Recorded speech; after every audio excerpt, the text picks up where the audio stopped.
Welcome the Lord's chosen. Pay close attention to who stays calm when the room gets noisy. That's where the real authority usually sits. There's something quietly unsettling about a person who doesn't flinch when they're criticized, doubted, or openly opposed. No long explanations, no emotional speeches, no public meltdowns disguised as being real, just composure. And whether people admit it or not, that composure gets talked about. It travels. It becomes a topic when you're not in the room. Because in a world addicted to reaction, restraint looks suspiciously like power. Here's a fact most people overlook. Studies in social psychology have shown that observers tend to assign higher status and intelligence to individuals who remain calm under social attack, even when they don't win the argument. Translation: the person who reacts the least is often judged as the one with the most control. That's not motivational fluff. That's how human perception actually works. We are wired to respect stability more than volume. And this is where things get interesting. When people start talking about how well you deal with haters, critics, and opposition, it's rarely about your words. It's about what you didn't do. You didn't scramble. You didn't spiral. You didn't turn every comment into a courtroom defense. You let others exhaust themselves while you stayed structurally intact. That kind of behavior breaks expectations. Humans don't know what to do with someone who refuses to play the emotional game they were invited into. There's also a slightly humorous truth hiding in all of this. Nothing confuses a hater more than realizing they're doing cardio while you're sitting down. They show up with spreadsheets of resentment, rehearsed speeches, and dramatic pauses, and you respond with progress, silence, or an unbothered expression that says, "Is that it?" It's not arrogance, it's economy. You don't overspend energy where there's no return. This isn't about being untouchable. It's about being unhookable. It's about understanding that not every challenge deserves a response. Not every critic deserves clarification, and not every opinion deserves rent-free space in your head. When people start whispering about how well you handle opposition, what they're really noticing is discipline, emotional discipline, psychological discipline, strategic discipline. And once that reputation forms, things shift. The noise doesn't stop, but it loses authority. The attacks don't disappear, but they lose weight. Because the moment people realize they can't control you through reaction, they're forced to sit with something far more uncomfortable, their own lack of it. That's what this is really about. Not image, not ego. Control. Number one, you don't rush to prove innocence because you understand power dynamics. Most people think defending yourself is a sign of strength. It isn't. It's a reflex. And reflexes usually belong to people who feel cornered. When someone throws an accusation, a rumor, or a sideways comment your way, the instinct to immediately explain comes from fear of losing status. You don't have that problem. You understand something most people don't. The moment you rush to clear your name, you've already accepted the other person as a judge. You've placed them above you, even if you didn't mean to. You know that power doesn't beg for understanding. It allows time to do the sorting. When you stay calm and don't scramble to fix the narrative, something interesting happens. The room starts watching the other person instead. Their tone gets sharper. Their story gets longer. Their need for attention grows louder. And without you saying a word, people start sensing imbalance. They feel who's grounded and who's grasping. This isn't about ego, it's about structure. You know that truth doesn't need urgency. Lies do. False narratives require constant maintenance, emotional energy, and reinforcement. Real integrity doesn't. So you let accusations sit. You let people talk. You let silence stretch long enough for discomfort to expose motives. That's not avoidance. That's positioning. People notice this about you because it's rare. Most people over-explain. They bring receipts no one asked for. They argue with people who were never confused in the first place. You don't do that. You understand that not every misunderstanding deserves correction, and not every opinion deserves access to you. There's also restraint in knowing when clarification actually helps, and when it only feeds chaos. You don't confuse being misunderstood with being defeated. Sometimes being misunderstood is simply the cost of not lowering yourself into unnecessary conflict. You're willing to pay that cost because you see the long game. Over time, this creates a reputation. People start saying you're unshakable, not because nothing touches you, but because nothing controls you. You decide when to speak and when to let events speak for you. And that decision alone separates authority from insecurity. That's why your calm feels heavy. It's not silence for show. It's silence backed by awareness. Number 2, you treat hatred as data, not trauma. Most people experience hate as a personal attack. It hits the ego, stirs emotions, and turns into a story they carry around. You don't do that. You separate the feeling from the information. When criticism or hostility comes your way, you don't immediately ask, why are they doing this to me? You quietly observe what's being said, who's saying it, and what moment it showed up in. That shift alone changes everything. What breaks most people becomes raw material for you. You understand that hate is rarely random. It spikes when something is changing. It increases when visibility grows. It shows up when progress threatens someone's comfort. Instead of taking it as a verdict on your worth, you treat it like a signal. You notice patterns. You notice timing. You notice repetition. That awareness gives you leverage, not wounds. This doesn't mean you're numb. You feel things like anyone else. The difference is that you don't let emotion decide meaning. You don't hand critics the power to define your inner state. You process privately, then extract what's useful. If there's truth buried inside the criticism, you take it without swallowing the poison. If there isn't, you discard it without drama. That level of discernment is rare, and people sense it. Others talk about how you don't spiral. You don't turn opposition into an identity. You don't announce how hurt you are or perform resilience for sympathy. You keep your center intact. While others relive the same insult over and over, you've already moved on with the information you needed. There's something deeply unsettling to people who attack you when they realize their words didn't land where they intended. They expected damage. They got distance. They expected reaction. They got analysis. That quiet shift in power is why your critics often become louder while you become quieter. Over time, this approach sharpens you. You start seeing ahead of situations before they fully unfold. You can predict resistance before it arrives. You recognize when you've outgrown a room because the noise suddenly increases. What others experience as pain, you experience as feedback. That's why people talk. They don't understand how you stay composed, but they notice that every wave of hate somehow leaves you clearer, stronger, and more precise than before. That's not toughness. That's intelligence applied to emotion. Number 3, you don't argue with distorted versions of yourself. Most people think defending themselves means confronting every accusation, every exaggeration, every distorted opinion. You don't fall for that trap. You know that critics rarely attack the real you. They attack a version they've created in their minds, a version easier to criticize, easier to devalue, easier to control. Engaging with that version is a waste of energy. It's like playing chess against a shadow. You don't do it because you understand the difference between reality and projection. When someone misrepresents you, most people react instantly.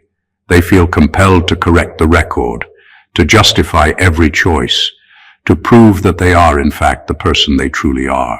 You don't. You let the misrepresentation exist without your consent. That restraint is not passive, it's strategic. People around you notice that you refuse to be dragged into battles over perception. They see that the real you remains untouchable because you never confirm or argue against the caricature. This approach gives you control over your energy and your influence. While others get tangled in misunderstandings and exaggerations, you conserve clarity and focus. You allow time to do the work that explanations never could. Eventually, the real picture becomes obvious, not because you screamed it louder, but because your consistency leaves no room for shadows to hold sway. There's also a psychological effect on those who try to distort you. They start chasing their own narrative, reacting to the fact that you won't feed it. Frustration grows on their side while you remain unshaken. Observers notice the contrast immediately. One person consumed by perception, the other operating from truth. That contrast creates subtle power. By refusing to argue with distorted versions, you make a statement louder than words ever could. You signal that you are self-contained, self-directed, and impervious to manipulation through misrepresentation. This is what makes your handling of critics feel so effortless. It's not about ignoring reality. It's about refusing to legitimize false realities. That discipline is rare, and people can't help but talk about it.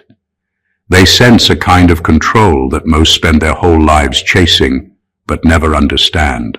Number 4, you never borrow the enemy's tone. When people attack, most of us unconsciously mirror them.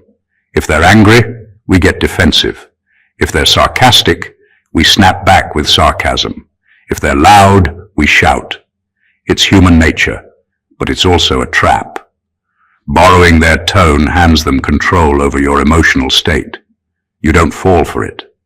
You maintain your own energy, your own rhythm, your own voice. That choice, though subtle, is immediately noticeable.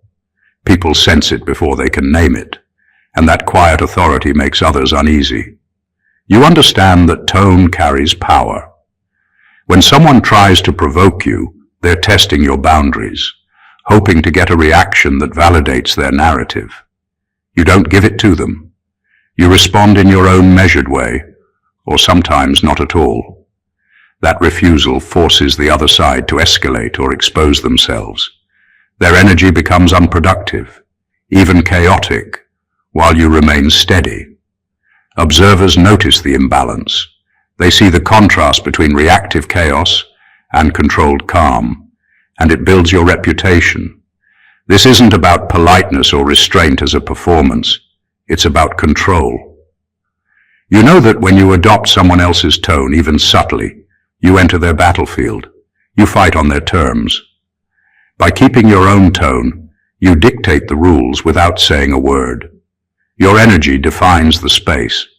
It tells everyone, consciously or not, that you are not swayed by manipulation, fear, or anger. There's also a psychological edge here. Critics expect emotional validation. They expect you to mirror them because that is what most people do. When you don't, it breaks their framework. They feel their power slipping. They become louder, sharper, more frantic, while you remain a fixed point. That makes your presence magnetic and unsettling at the same time. Over time, refusing to borrow the enemy's tone creates an invisible aura. People talk about it because they feel it before they understand it. You don't just handle opposition. You redefine how it interacts with you. And in doing so, you turn what could be conflict into subtle influence. That's why observers consistently notice how different you are, how untouchable you appear, and why critics often burn themselves out while you stay untethered. Number 5, you don't confuse visibility with importance. Most people mistake noise for significance. A comment, a critique, or even an attack becomes important simply because it's loud, public, or persistent. You don't fall into that trap. You understand that visibility doesn't equal weight. Just because someone is talking doesn't mean their words carry truth, power, or influence over you. That distinction is subtle, but it separates those who are reactive from those who are untouchable. You watch as people around you get drawn into arguments, explanations, and digital debates, treating every opinion like a referendum on their worth. You stay detached. You don't let the sheer volume of attention or hatred dictate your energy. People notice this immediately. There's a quiet, almost magnetic authority in someone who refuses to let public clamor become a personal battle. Your focus isn't on appearing right or winning approval. It's on actual impact and results. This perspective gives you freedom. While others are busy playing whack-a-mole with every critic, you allocate energy to things that move you forward. You recognize the difference between fleeting opinions and lasting influence. A loud hater or critic may dominate a room or feed the algorithm, but they don't touch the work, the craft, or the life you're building. You keep your priorities in the real realm, where results matter more than perception. There's also an effect on your environment. People start seeing that while others are frantically chasing validation from outside, you operate from a place of internal authority. That contrast makes you memorable. It forces observers to reevaluate what really deserves attention. They begin to understand that your calm, your restraint, and your focus are not signs of ignorance. They're signs of mastery. By refusing to inflate minor opposition into importance, you create a space where your energy is reserved for growth, strategy, and long-term wins. Over time, this behavior builds a reputation that is heavier than any single reaction could. People talk about you because they notice that your life runs on principles, not applause. And that quiet detachment from noise is what sets you apart in a world obsessed with who shouts the loudest. Number 6, you allow people to misunderstand you on purpose. Most people panic when they're misunderstood. They scramble to explain, clarify, and justify themselves, as if every opinion about them has to match reality. You don't. You understand that being fully understood by everyone is neither possible nor necessary. Sometimes letting people misinterpret you becomes a tool, not a problem. By allowing misunderstanding, you filter your world. The people who misread you often remove themselves from your path, while the ones who actually see you stay close. That selective visibility is more valuable than any endorsement or approval. This isn't about playing mind games. It's about energy management and clarity of focus. You know that every explanation spent correcting someone else's perception is energy diverted from building your vision, your craft, or your influence. People notice this. They see someone who doesn't bend to the weight of opinion, who doesn't chase validation or consensus, and it makes others uneasy.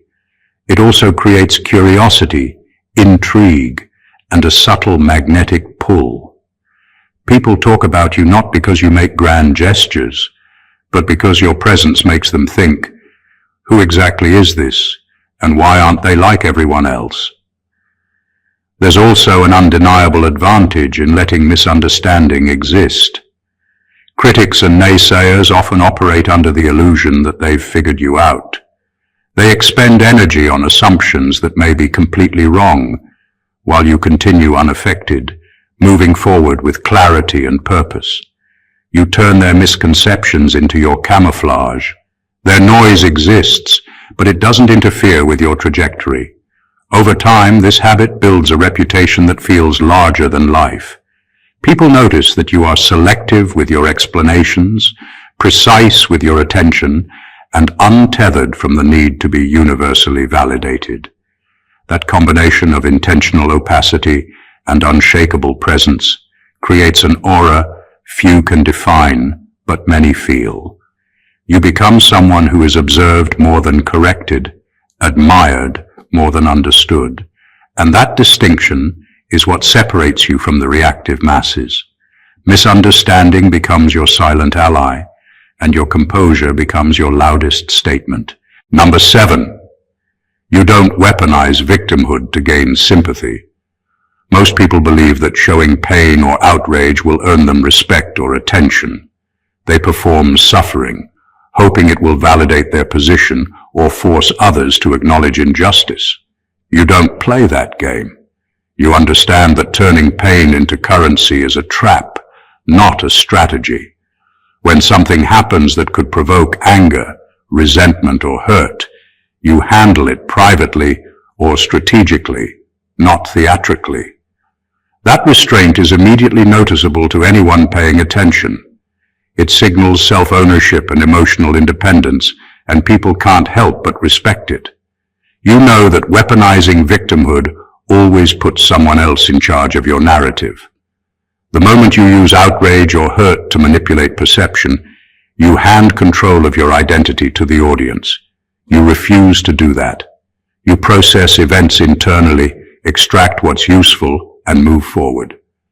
That's what makes your presence feel different. Critics, haters, and observers alike notice that you never collapse under pressure, complain for attention, or perform anguish. Your life operates on cause and effect, not on public approval or sympathy. There's a subtle power in this approach. When others are busy broadcasting their pain, you're busy building, creating, or executing. The contrast becomes stark. People who rely on outrage or sympathy for influence appear weak, erratic, or dependent, while your composed handling of adversity makes your authority feel absolute without a single word. It's the quiet dominance of someone who refuses to let emotional manipulation dictate their worth or trajectory. Over time, this behavior shapes your reputation. People talk about you because you handle wrongdoing, criticism, and opposition in a way that feels untouchable, yet grounded. You don't need applause for resilience, validation for endurance, or an audience for reaction. Your self-worth comes from within, and that inner stability radiates outward.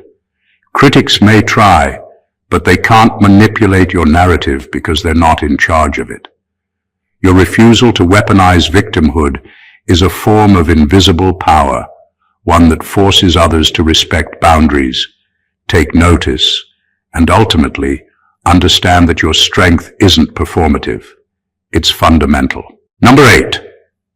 You understand that criticism often reveals aspiration. Most people take criticism personally, seeing it as a judgment on their worth, their ability, or their character. You don't. You know that when someone attacks you, it's rarely about you at all. It's about them, what they want, what they envy, what they can't achieve, or what they're afraid you're capable of. Critics often reveal more about themselves than they do about you. Recognizing this shifts the power entirely. Instead of feeling wounded, you read it like a map, learning who feels threatened by your presence and why. This perspective turns every attack into a lesson. The louder or sharper the criticism, the clearer the signal that you're operating on a level someone else aspires to reach. While most people respond with defensiveness, insecurity, or anger, you respond with observation. You watch the patterns, the timing, and the intensity. You see ambition, insecurity, or fear disguised as hostility. That insight allows you to move smarter, not harder, in a world where others are busy burning energy proving themselves right. There's also a psychological advantage here. People who try to tear you down are often invested in their own narrative, expecting you to stumble under the weight of their opinion. When you remain unshaken, it unsettles them. Their energy becomes frantic, reactive, and self-defeating while you remain grounded, learning from the signals they unknowingly send. That imbalance is noticeable to anyone paying attention. Observers see someone in control, someone who doesn't flinch at opposition, and that perception alone builds respect and authority. You don't dismiss criticism, you decode it. You extract what's useful, leave behind what's irrelevant, and move forward without wasting time on ego battles. That makes your trajectory smoother and your strategy sharper. Over time, people talk about you because Your ability to handle opposition isn't just reactionary, it's insightful.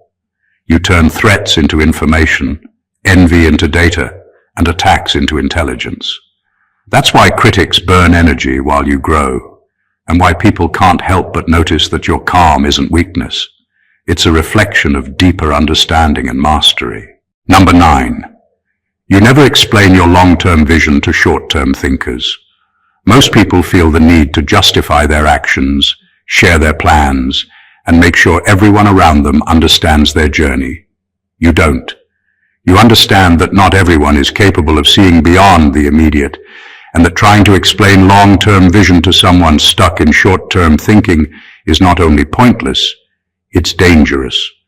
Short-term thinkers are easily distracted, quick to judge, and prone to misunderstanding. Giving them access to your strategy often creates unnecessary resistance, criticism, or confusion. You stay quiet, letting results reveal your direction instead of words.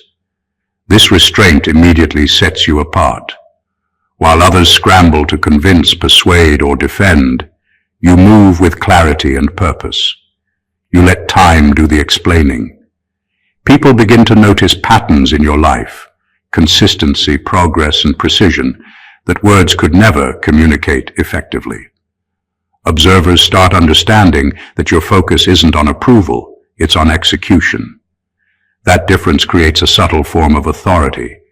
You're not loud or defensive, yet your trajectory becomes obvious, and that visibility feels natural, not forced. There's also a psychological advantage in this approach. When critics or skeptics attempt to interfere, they find they are operating on incomplete information. They judge what they see, not what you are building. Their predictions fail. Their criticisms miss the mark. Meanwhile, your energy stays directed at what matters most, free from the distractions of validation or explanation. That makes your work feel heavier, your presence more grounded, and your influence more enduring. Over time, your silence about the details of your vision becomes a signature. People talk about how you operate without broadcasting every move, how your results speak louder than your explanations, and how you create forward motion in a world obsessed with immediate understanding. You've learned that the long game doesn't need spectators, it only needs execution. That discipline, patience, and confidence in your own path separate you from the reactive masses, and it's one of the most understated yet powerful ways you handle critics, opposition, and doubt. Number 10. You refuse to outsource your self-worth to public opinion. Most people tie their value to applause, validation, and approval from others. They live in a constant loop of checking likes, reading comments, and seeking reassurance that they are seen as competent, worthy, or successful. You don't. You've built a foundation of self-worth that is internal, unshakable, and independent of external noise. That's why people notice how calm, untethered, and grounded you appear in the face of criticism, hate, or doubt. Your sense of value doesn't fluctuate with someone else's perception, and that distinction makes you quietly formidable. When critics or haters attempt to shake you, they are essentially trying to reprogram your internal scale of worth. Most people hand over that control willingly, reacting emotionally, over-explaining or performing defensiveness. You don't. You process external judgments without letting them interfere with your self-assessment. You extract what is useful if there's a lesson hidden in the critique, but you discard everything else without drama. That approach creates a silent, almost magnetic authority. People can feel that you are operating from a place of certainty, and it makes them take notice even if they can't fully articulate why. This mindset also protects your energy. When your self-worth is internal, you don't need to argue, justify, or prove yourself constantly. You are free to focus on building, creating, and executing without the distraction of needing approval. Critics grow frustrated because they realize they cannot manipulate you through their opinions. Their efforts to provoke or unsettle you fail, and that failure becomes visible to everyone watching. Over time, your refusal to outsource your self-worth builds a reputation. People talk about you because they sense that your composure isn't performance. It's genuine. Your confidence isn't fragile. It's rooted in self-knowledge, discipline, and internal validation. That independence separates you from the reactive masses. It's why observers, critics, and even opponents can't seem to penetrate the calm, and why your influence and authority quietly, powerfully expand without ever needing external reinforcement. Number 11. You don't need enemies to feel important. Most people secretly rely on opposition to define themselves. They need someone to challenge, criticize, or compete with in order to feel alive, relevant, or validated. You don't. You understand that your worth, your progress, and your energy come from within, not from the resistance you face. That makes your approach to critics, haters, and competitors completely different from everyone else's. People notice it immediately, because while others are constantly stirred by conflict, you operate from calm autonomy. You don't create enemies to feel alive, and that absence of dependency itself commands respect. When people attack or oppose you, their attempts at significance often fall flat because you are not measuring your value by their reactions. You observe, assess, and move forward without needing to prove anything. That ability to stay untethered turns opposition into something almost irrelevant. Critics expect that their attacks will trigger a response that confirms their power, but when it doesn't, they look smaller, desperate, and ultimately ineffective. Observers notice this imbalance and start talking about how your presence seems almost untouchable. This approach also liberates your energy. You don't waste time strategizing how to respond to every jab, manipulate every perception, or win in the eyes of detractors.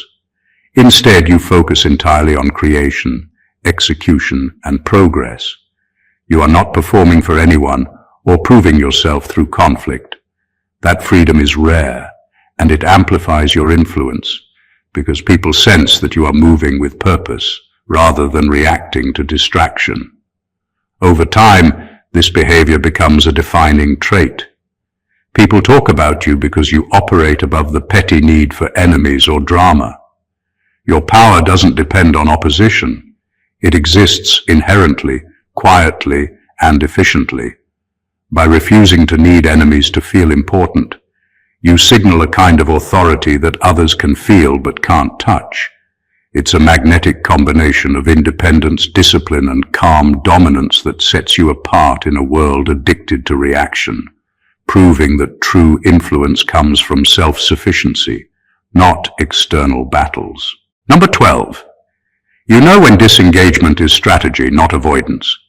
Most people mistake stepping back as weakness. They assume that when someone doesn't respond to criticism, opposition, or provocation, they are scared, insecure, or incapable. You don't play by that rule. You understand the difference between avoidance and strategy. Disengagement can be a deliberate, powerful choice. It allows you to conserve energy, observe clearly, and let situations unfold in a way that benefits you, rather than reacting impulsively to noise or pressure. That awareness alone sets you apart, and people can sense it even when you say nothing. When critics or haters are loud, most people feel compelled to respond. They argue, explain, or justify themselves in real time, often escalating the situation unnecessarily. You don't. You step back not out of fear but out of calculation. By disengaging, you force others to operate without your emotional energy, without your immediate reaction, and without giving their attacks life. Silence becomes a tool. It exposes desperation, impatience, and weakness in the other party, while you remain grounded, measured, and entirely in control of your own narrative. Observers notice this difference instinctively. There's also a psychological advantage to this kind of disengagement. People expect engagement. They expect reactions. When you withhold them, it creates uncertainty and even obsession. Critics are left with their own noise, circling endlessly without traction. Meanwhile, you maintain clarity, focus, and momentum on what truly matters: your growth, your vision, and your influence. That's the kind of power that doesn't scream, yet dominates the space quietly. Over time, this strategic disengagement builds your reputation. People talk about you because they see someone who moves above petty conflict, someone who chooses battles with precision, and someone who understands timing on a level most never do. They realize that your calm is not ignorance, your silence is not fear, and your distance is not weakness, it's control. By knowing when to step back and when to act, you turn what looks like absence into influence, proving that true power often comes from restraint rather than reaction. Number 13. You let consistency outlast commentary. Most people react to criticism, gossip, or commentary as if every word carries equal weight. They argue, defend, or post explanations, feeding the noise and giving it life. You don't. You understand that consistency over time outweighs the loudest commentary. Your actions, habits, and results speak louder than opinions ever could. People notice this immediately because while others are busy chasing attention, defending reputation, or proving themselves, you are quietly moving forward, building and delivering. That kind of persistent, steady energy is magnetic, unsettling, and unforgettable. You understand that critics, haters, and doubters thrive on immediate reactions. They expect emotional responses, explanations, or public acknowledgement.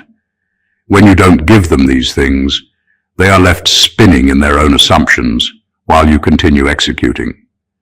Over time, the contrast becomes clear. Commentary fluctuates, energy burns out, and narratives collapse, but your consistency remains unshaken. Observers notice this disparity, and it creates a silent authority that words could never match. Consistency also signals discipline and vision. It shows that you are not reactive to every attack or opinion, but are driven by a deeper purpose that doesn't require validation. People around you start seeing a pattern. Your achievements, behavior, and responses are steady, deliberate, and purposeful. That reliability makes your influence heavier, your reputation more solid, and your presence more commanding. It's the kind of authority that doesn't demand attention, yet everyone pays it unconsciously. There's also a psychological effect on those who attempt to undermine you. When they realize that their commentary fades while your actions remain constant, their energy turns to frustration and confusion. They try harder, overcompensate, and eventually exhaust themselves. Meanwhile, your steady course continues unaffected, letting time itself reveal who is disciplined, capable, and real. By letting consistency outlast commentary, you create a quiet power few can challenge. People talk about you because they notice that your life isn't controlled by noise, reactions, or temporary judgments. It is defined by deliberate, persistent action. That is the kind of influence that leaves critics fading in the background while your presence steadily commands attention. Number 14. You let time reveal what words cannot. Most people feel the pressure to explain themselves, justify every decision, and respond immediately to criticism. They believe that if they don't clarify, their reputation will suffer. You don't operate that way. You understand that time is a far stronger ally than any argument, post, or public explanation. You let events unfold, actions accumulate, and results speak for themselves. Over time, what you've built, endured, and achieved becomes undeniable, while words, heated, emotional, or defensive, fade into noise. People notice this patience, and it creates a quiet authority that others can't manufacture. When someone attacks you, most would react, hoping to fix perception or control the narrative. You don't. You step back, maintain composure, and allow life itself to demonstrate the truth. This approach isn't passive, it's deliberate. Every action, every choice, and every consistent behavior compounds into evidence of your integrity, skill, and resilience. Critics may shout, rumors may spread, and opinions may circulate. But when the dust settles, your reality stands clearly above all of it. Observers sense this difference instinctively. They see someone untouchable not because they never face opposition, but because opposition never derails them. There's also a strategic advantage to this method. People expect reactions, immediate clarifications, or emotional displays. When you withhold them, frustration grows on their side. They try harder to provoke, attack, or control the narrative, while you continue unaffected. Over time, this forces critics and haters to either adapt, withdraw, or expose their own limitations. Meanwhile, your calm, consistent presence becomes the standard by which others are measured. By letting time reveal what words cannot, you demonstrate a rare form of mastery. You show that authority doesn't need constant validation, and that true power isn't about proving yourself in the moment. It's about building, enduring, and allowing results to speak louder than any argument ever could. People talk about you because they recognize this patience as strength, and in a world addicted to noise, that quiet certainty is both magnetic and unstoppable. When you look at how someone handles critics, haters, and opposition, it's never just about the words they say. It's about the energy they maintain, the choices they make, and the discipline they uphold when chaos surrounds them. The truly powerful don't scramble to explain themselves, don't chase validation, and don't react to noise. They observe, analyze, and act with precision. They let results, consistency, and time speak for them. Every insult, rumor, or sideways attack becomes an opportunity, not for drama, but for insight, strategy, and growth. That's why people notice them, talk about them, and even fear them in subtle ways, because their power is quiet, deliberate, and unshakable. This is a level of mastery most never reach. It's about seeing beyond the surface, understanding human behavior, and choosing your responses with surgical precision. It's refusing to be dragged into chaos, turning criticism into intelligence, and letting your calm and consistency do the talking. When you operate like this, haters burn energy while you gain clarity. Critics overreact while you stay steady. And the world gradually realizes that you're untouchable, not because you're distant or arrogant, but because your discipline, strategy, and composure are simply on another level. If you've been paying attention, you can see that dealing with opposition isn't about confrontation. It's about control, patience, and inner authority. It's about being so confident in your path that neither noise nor negativity can derail you. That's what makes the chosen ones stand out. That's what makes them unforgettable. And that's the lesson to take away. Mastery over others starts with mastery over yourself. If this resonated with you, don't forget to hit that subscribe button to join the movement. Give this video a like if it inspired you. Comment below to share your thoughts, and share it with anyone who needs to see this today. Your energy and attention fuel content that truly matters. Stay disciplined, stay strategic, and keep letting your actions speak louder than words. Stay blessed always.